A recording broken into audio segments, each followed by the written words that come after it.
Hello and welcome back to Whence Came, a Freemasonic podcast featuring research papers and discussions related to Freemasonry. I'm your host, Robert Johnson, a York Rite Mason and Knight Templar. Well, a few things I'd like to cover before the show really gets going. First is a website I had found which is kind of set up the way this podcast is. It's by the Grand Lodge of Massachusetts, and the website is called askamason.org, or askafreemason.org actually.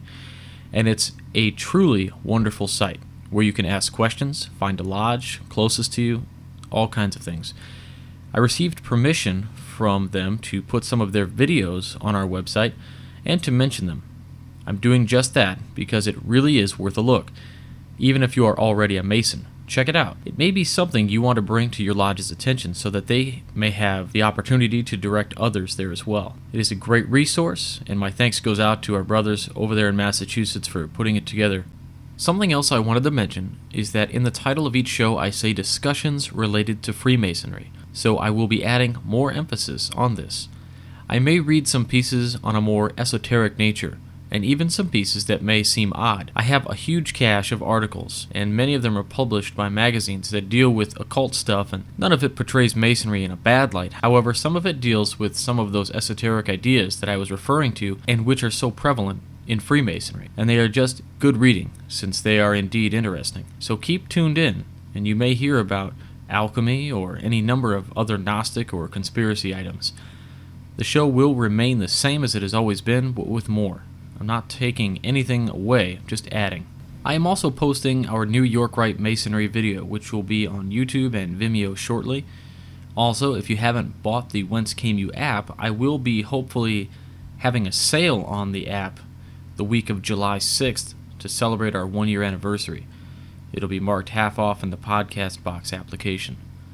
And the first thing I wanted to read for you is just a one-page excerpt, which is from a longer and more explanatory 13-page paper. The excerpt itself I chose because it is the essence of the article, and I believe it may trigger something deep in all brothers and the uninitiated alike. So for the next couple of minutes, sit back, put on your diving suit, and get ready to get deep. This paper was originally delivered to the Masonic Study Society in London, 1925. The Fundamental Philosophic Secrets Within Masonry by W.L. Wilmhurst, Passmaster 275 PPG REG, West Yorks. An excerpt. Now, to realize a thing is not merely to have notions of it, but to become it, to make it a living reality, to become wholly identified with it. And what is the root and basic essence of our being with which we are to become identified, the self we are advised to get to know? And here we are at once driven against that which is the root cause of all Masonic silence and secrecy.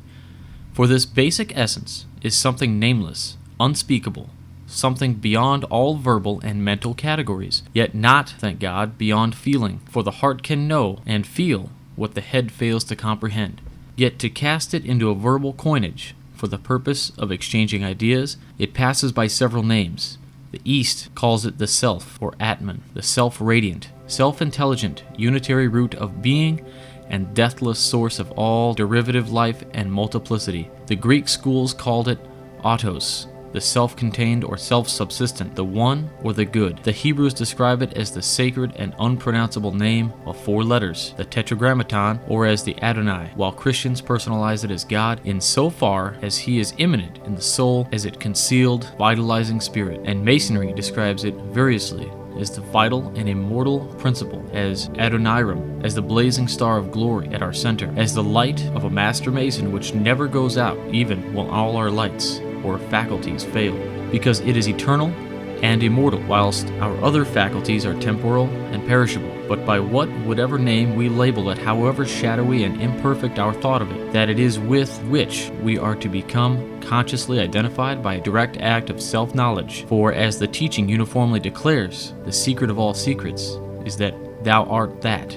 To realize this, not merely notionally, but in fullness of direct experience, has always been and still is the goal of wisdom and the goal of initiatory science. It is to become seated and established in the chair of King Solomon. It is to pass from mere manhood and the carnal understanding to consciousness Godhood whilst we are still in the flesh. It is the realization of our fundamental unity and identity with ultimate of ultimates. It is the experience to which, in our third degree, the Mason is told to lift his eyes in expectation of realizing it, and which is likened to the glory of a star whose rising brings peace and salvation, and is still more elaborately dramatized in the finding of the lost word and the great vision attained at the restoration to light and the Royal Arch ceremony. If this then be the purpose and goal of initiation, the fundamental hypothesis and philosophic secret of Masonry is the solemn fact that God and the human soul are in essence a unity, not a duality, and the sole intention of our initiatory system is, by instruction and discipline, to bring about in each of us the consciousness, realization of that unity. Is not such hypothesis of necessity a secret? For if it is to become realized in personal experience, it is an experience which must be prepared for in secret, be realized in secret, and remain secret, incomprehensible, and incommunicable to everyone save those in the silence of whose breast becomes experimentally achieved. That concludes the excerpt. How about that though? I think that it touches deep and really the main feeling or reason we became Masons. What are your thoughts? Drop a line on the Facebook or Twitter or shoot us an email. I will not be posting this article in its entirety due to the fact I believe it really should be only read by those who have been through the degrees, which is why I only picked an excerpt which was powerful enough to captivate Mason's mind and to raise interest in men that are yet uninitiated. If, however, you are a Master Mason and want a copy, I will oblige. Just make sure that in the email you let me know something along the lines of what a Mason would know. Moving on, this is a piece I lifted from a brother and his site, The 1 Minute Mason, for Friday, April 6th, 2012. From the shortest in his class to the world's tallest man, John Asen, Highland Park, Lodge number 382, Los Angeles, was a 536-pound actor, occasionally billed as the world's tallest man. Estimates of his height range from 7'3" to 8'11", but his actual height remains in doubt. 1,500 brothers attended his raising, which required the assistance of 12 craftsmen. A picture with Asen and Brother Harold Lloyd standing together confirms Brother Asen may have been in the range of 8 feet tall, since Brother Lloyd was nearly 6 feet tall. Despite his extraordinary height, Brother Asen was the shortest child in his Lutheran confirmation class. Please be sure and check out his daily posts, which are among the most interesting you will find among Freemasonic websites. You can find it at oneminutemason.blogspot.com. Next is a paper on the symbolism of the beehive. Freemasonry and bees. The bee and the hive have long been symbols of industry and regeneration, wisdom and obedience, with a place in Egyptian, Roman, and Christian symbolism. The hive is often seen in a Masonic illustration of the 18th and 19th century, and both Clovis and Napoleon adopted the bee as their symbol. Although the bee was among the Egyptians the symbol of an obedient people, because, says Horapollo, of all insects the bee alone had a king. Its use in Freemasonry was secondary to any number of other symbols based on the working tools of a stonemason. Looking at the regulated labor of these insects when congregated in their hive, it is not surprising that the beehive should have been deemed an appropriate emblem for systematized industry. Freemasonry has therefore adopted the beehive as a symbol of industry, a virtue taught in the instructions, which says that a Master Mason works that he may receive wages, the better to support himself and family, contribute to the relief of all worthy and distressed brothers, his widow, or orphans. The ark has already been shown to have been an emblem common to Freemasonry and the ancient mysteries, as a symbol of regeneration of the second birth from death to life. Now in the mysteries a hive was a type of ark. Hence, says Faber, Origin of Pagan Idolatry, Volume 2, page 133, both the Diluvian priests and the regenerated souls were called bees. Hence, bees were feigned to be produced from the carcass of a cow, which also symbolized the ark. And hence, as the Great Father was esteemed an infernal god, honey was much used both in funeral rites and in the mysteries. This extract is from the article on the bee in Evans, Animal Symbolism in Ecclesiastical Architecture. Honey is used to illustrate the moral teachings. A man is exhorted to eat honey and the honeycomb, but warned against surfeit. It was a simile for moral sweetness and for the excellence of the law, of pleasant words, and of the lips, and of a figure of love. Go to the bee and learn how diligent she is, and what a noble work she produces, whose labor kings and private men use for their health. She is desired and honored by all, and though weak in strength, yet since she values wisdom she prevails. The quote exists in the Arabic version, and is quoted by ancient writers. That the newly converted Clovis would use a bee as his symbol is not surprising. It aligned him with the Christian Roman Empire without alienating those of his subjects who still maintained non-Trinitarian or pagan sympathies. Napoleon was initiated, passed, and raised into an army of Philadelphia Lodge of the Écossaise, primitive rite of Narbonne between 1795 and 1798. Considering Napoleon's interest in things Egyptian, his reason for adoption of the bee symbol can only be a subject of suspicion. When Napoleon had embroidered bees sewn onto his robes, it was not as a claim of legitimacy directed at any of his contemporaries, certainly not the aristocracy, whose roots were not Merovingian nor sympathies Masonic, certainly not the Freemason revolutionaries of the USA who were then embracing republicanism. The bee is a symbol of systemized industry, an obedient people, and of rebirth. It is easier to accept that the Merovingian Freemasons and Napoleon found their way to the symbol by their own path than it is to create a convoluted and undocumented connection between them, as some conspiracy theorists have tried.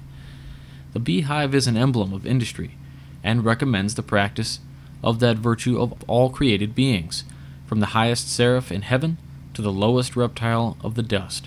It teaches us that as we came into the world rational and intelligent beings, so should we ever be industrious ones, never sitting down contented while our fellow creatures around us are in wait or in want, when it is in our power to relieve them, without inconvenience to ourselves.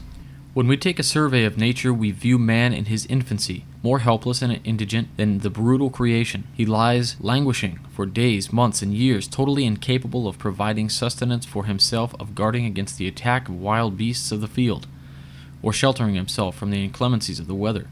It might have pleased the great Creator of heaven and earth to have made man independent of all other beings, but as dependence is one of the strongest bonds of society, mankind were made dependent on each other for protection and security, as they thereby enjoy better opportunities of fulfilling the duties of reciprocal love and friendship. Thus was man formed for social and active life, the noblest part of the work of God, and he that will so demean himself as not to be endeavoring to add to the common stock of knowledge and understanding may be deemed a drone in the hive of nature, a useless member of society, and unworthy of protection as Mason. That was from www.freemasonry.bcy.ca. This week's famous Freemason is James Watt.